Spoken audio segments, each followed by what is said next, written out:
Everyone should be in Bangkok by now. If you're not, don't go now because of this is the place where political unrest. Wait until everything is settled and then you can go again. So this is our beautiful Wat Phra Kaew and the Grand Palace. What I'm going to here. Our outline of presentation will be of the backgrounds, the country policy, and the MRA for medical practitioner, where I sit for the AJCC, is ASEAN Joint Coordinating Center Committee for exchanging medical practitioner among ASEAN, and the role of the Medical Council of Thailand for these purposes. Also, our challenges in the next years, not next year, but next years to come. Here, just go back a bit to the history about the Bangkok Declaration. About 50 years ago, almost 50 years ago, that we start with 5 countries, Indonesia, Malaysia, Philippines, Singapore, and Thailand, to say that we should be one communities we call ASEAN communities. And then 5 other countries joining us later on. But we have one waiting to become another 11. Is you know what? The outdoor student who's going to be 11 country? Timor-Leste. Now they have already sit for the observer. So if you look at the geographical areas that we have a CRMV Thailand, Myanmar, Laos, Thailand, Cambodia, Vietnam in the upper mainland, 5 up, and then 5 down, about Malaysia, Indonesia, Philippines, something like that, Brunei. So this is where we start. And we have now together in ASEAN is 600 million population, half of them are over southern part. In Thailand, come back in the 2011, healthcare facilities, you will see that we have the hospital belong to the government sectors about 1,000, and we have private hospital about 300. So about 1 to 3 between the private and government sector. And both of the hospitals are responsible for universal health coverage. Concerning the professional, we have the health professional population per population ratio. Doctor, we have 1 per 4,000. Dentist, 1 per 1,400. Pharmacists, 1 per 2,000. And nurses, 1 per 500. Back to the number of the doctors registered in Thailand. We have total almost 50,000.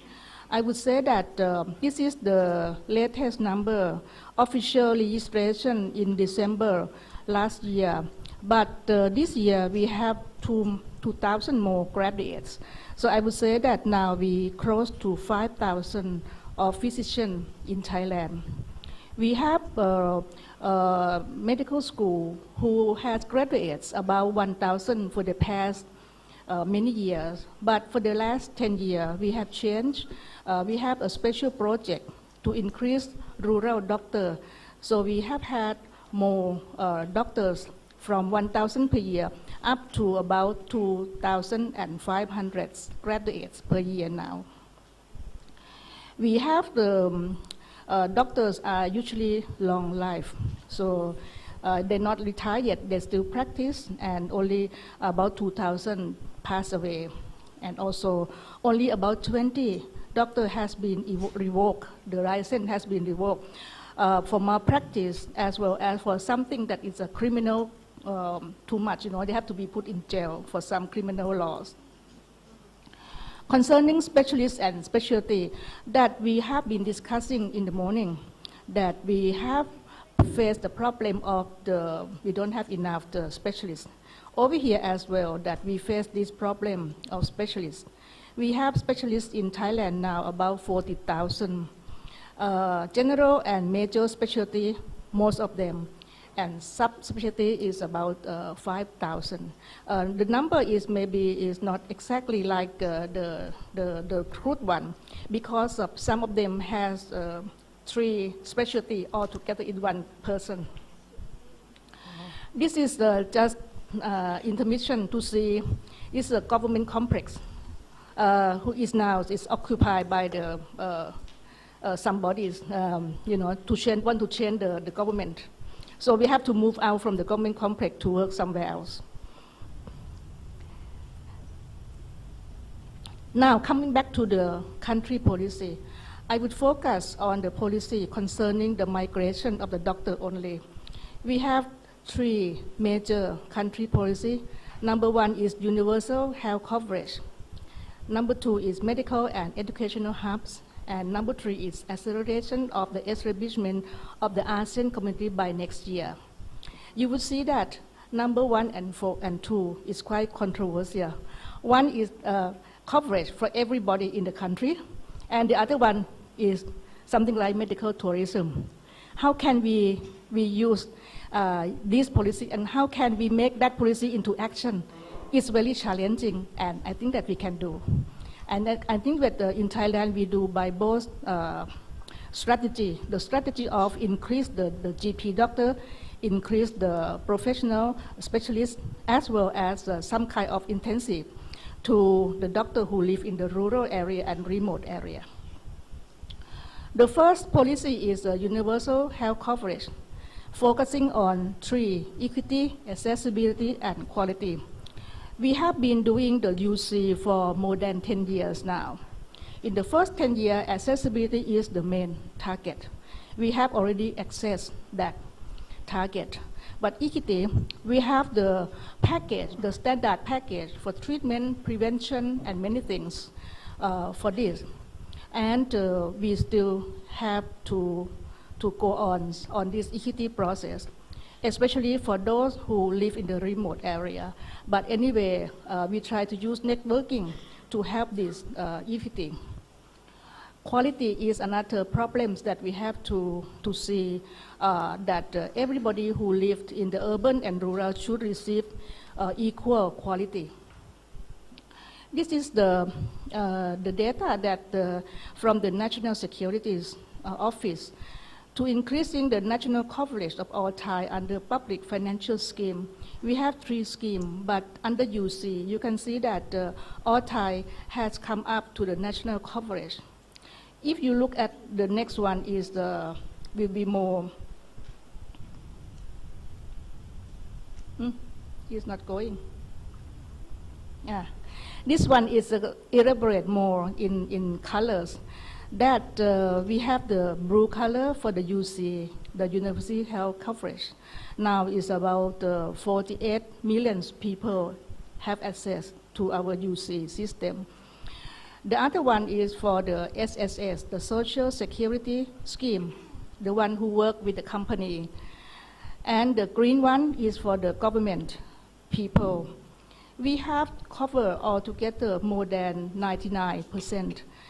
Just very few, less than 1% is not covered.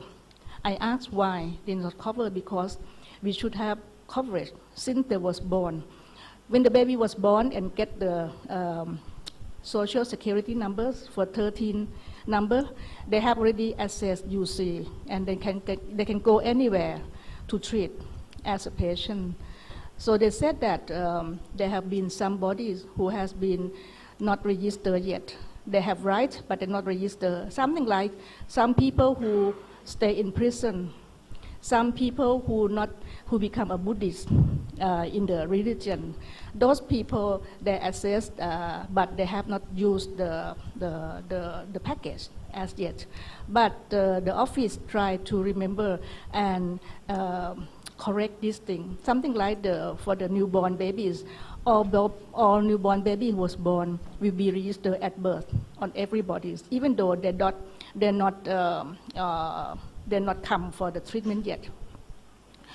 So now Thailand has achieved accessibilities for almost 100%, but qualities have to be followed. Medical and educational hubs is about the second policy of our countries, especially with the present government who think that the people will come from over the world, something like you see the picture in the morning. All the patients come from Europe, America, and many places for plastic surgery and for many things in our countries, and also for treatment as well. So in concerning the medical educational hubs, what we have been doing is we try to increase the rural project area from the Ministry of Public Health. We do increase the residency and fellowship. We have had 80 specialty and subspecialty training by medical councils, and we try to use public-private mix, both training and consultation. This one will be implemented not only for ASEAN, but for non-ASEAN as well.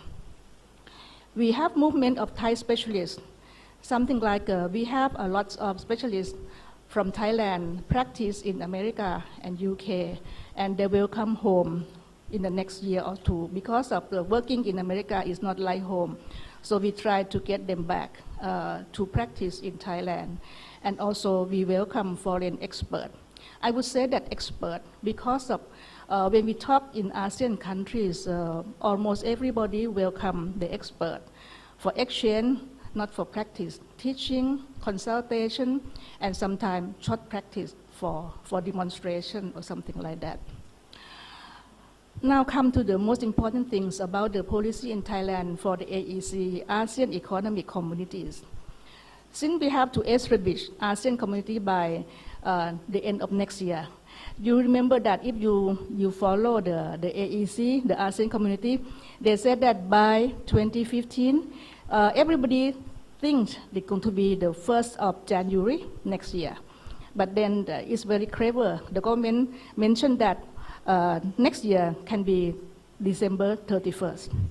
So it means that it has been postponed for another year before we start implementation of real AEC at that time. In the AEC blueprint, we have a single market, production, and then we're talking about the health sector as a services. And we said that we have to agree on free movement of professionals at that time. That free movement comes from the ASEAN Framework Agreement services we call AFAS, recognize the importance of MRA as the WHO representative talked this morning, that all the service integration on Article 5 of AFAS, we must recognize the importance of free movement.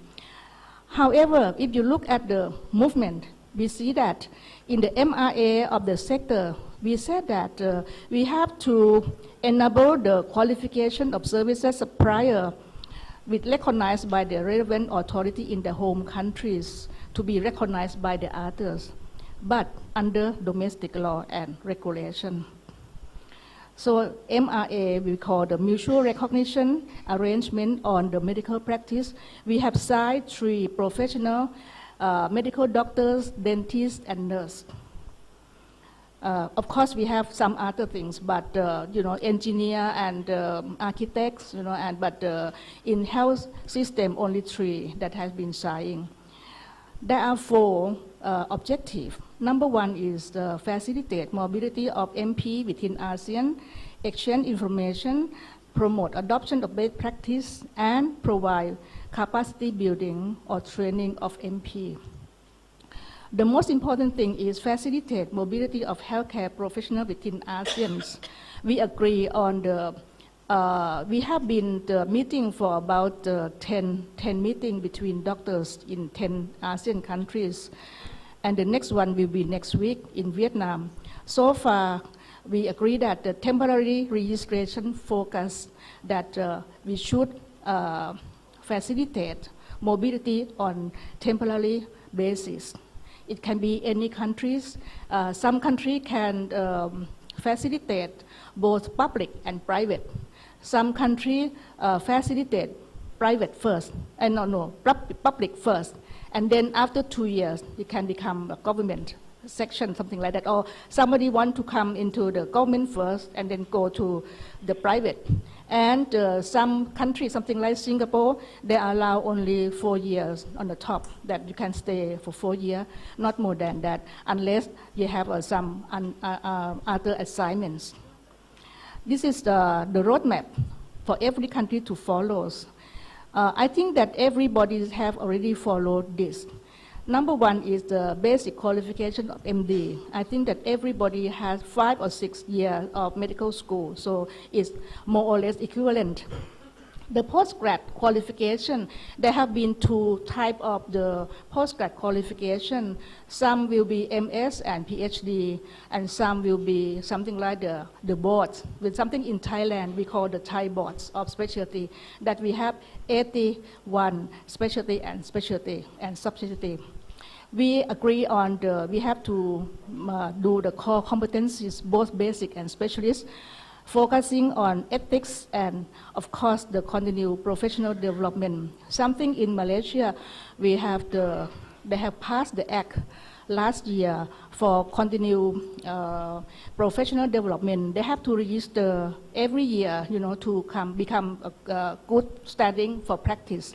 But not in other countries. We like to know how the medical profession in Malaysia respond to this current act, but we don't know yet because it just started last year. This one is just the information concerning the licensing policy and foreign professional in the countries, and also with some not important things. So I'm going to the function of the Thai Medical Council. Over here, on the way of the facilitation, we ask the professional authority in each country to grant more temporary license to ASEAN medical practitioner under domestic regulation. The previous one, the MRA, the previous one will finish by this year. Next year, we have to have another one. We have only one condition, that MP medical practitioner who work for 5 years in their own country with license. If you want to go into the other country, you can do that on the basis of the host and the country they want to accept. In Thailand, we have the Medical Council who do as a regulator. We established from 1921, and now it has been many years now since we start. And we have authority to register license, to revoke license, to give the degree of the postgraduate trainings, and to recognize work curriculum for undergraduate teaching program. So actually the Medical Council of Thailand, and I think that in Cambodia and in Burma and some other country has the same thing. Except in Singapore, they have the Ministry of Health doing that, and also in Philippines, they have their separate professional authority from Medical Council. The role of the Thai Medical Council is a basic qualification. We have the 21 government and private medical colleges, and we have the postgrad qualification that I mentioned, and we have code of ethics, and we also verify registration status and good standing for other countries for that. Of course, the continued professional development has been done since year 2000, but it's only voluntary. We not yet do it like Malaysia. We still do it as voluntary. 5 years for 100 credits hours. Last few slides will be about the role of TMC for temporary license. In Thailand, only for government section only at present time. But nowadays we're going to change the law to make it the private consideration. 1 year each, but you can stay for 10 years because we still need some foreign licensing for people who come to practice in Thailand for some certain business, something like for research and for practice in some specific area, something like Mysore near the borders near Burma.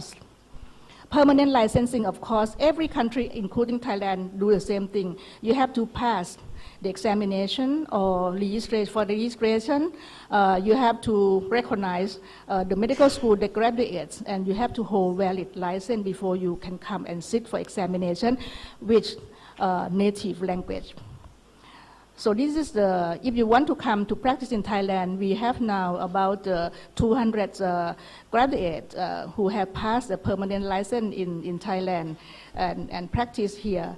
You have to be a member, you have to be, of course, you have to pass the national license examination. Capacity building is okay.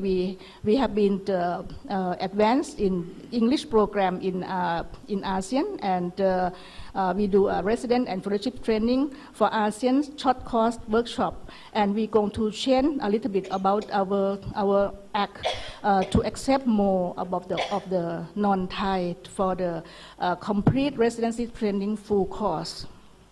Expert exchange program, of course, we have already doing that in Thailand. So actually in Thailand, we open up the country a little bit more than the other for ASEAN for the next year. Our challenge, I think that this is very important, that in the future, when we think about ASEAN opening up and more freely movement of not health personnel, but of people across the country, tourists and many bodies. There have been a lot of the epidemiology, disease and many things. So ASEAN Medical Council or professional medical regulatory authority in each country should make a network. And also we have already set up the network. We have two networks of medical council among ASEAN and among CRO. CRO is a WHO sponsor that already done for about 5 years now. Now the chairman is a Thai Medical Council. And in ASEAN, I think that we talking one way in the ASEAN community, and the other way we have set the network of the ASEAN initiated by Indonesian Medical Council. We have already had 2 meetings. The last one in Bali, something like that. Yeah. The Dr. Lasmin is now the president of the Indonesian Medical Council, are very generous. And his office in Jakarta is very nice and very beautiful. We don't have that one in Thailand yet. Now we always we think of that patient safety and consumer protection is very important. So in Indonesia also, they initiate the first meeting among ASEAN concerning the disciplinary and consumer protection last week in Jakarta. And we have come and discussed about what we should compromise the patient safety rule among ASEAN countries. Because we have a lot of problem with illegal practice, especially those who did not pass the examination. Remember that this morning we mentioned about in Indonesia, the one who passed the national examination or the test only 70%. In Thailand is about 99% now, but it's about 5% to 10% have to be to take more than one attempt. So actually there will be somebody who graduates but cannot practice in the country, may move to the other country illegally and cause a problem. So the network will be more important in the next future to prevent our patient right. So this is the most important thing. And in Thailand, we're going to celebrate our birthday in October. So we will have the meetings in Thailand in November, and we're going to invite the ASEAN partners, 10 countries, to come to talk about illegal practice, about the plastic surgery, and about the cosmetic, the medicine, how to make more beauty, something like that, in Thailand this year. So we want to invite them all to exchange the idea about this. And also the undergrad and postgrad core competency must be harmonized. But I think it's not important because of when we look through the curriculum, almost every curriculum are international. So the last one is the malpractice insurance across country. This is very important because of when you go from one to the other, who's going to pay if there's going to be some harm going on with that. So this is all of my challenges given to you all for the next meetings or for the years to come after ASEAN community. Thank you very much. You know that is it ขอบคุณค่ะ it means that thank you in English. Thank you. Yeah.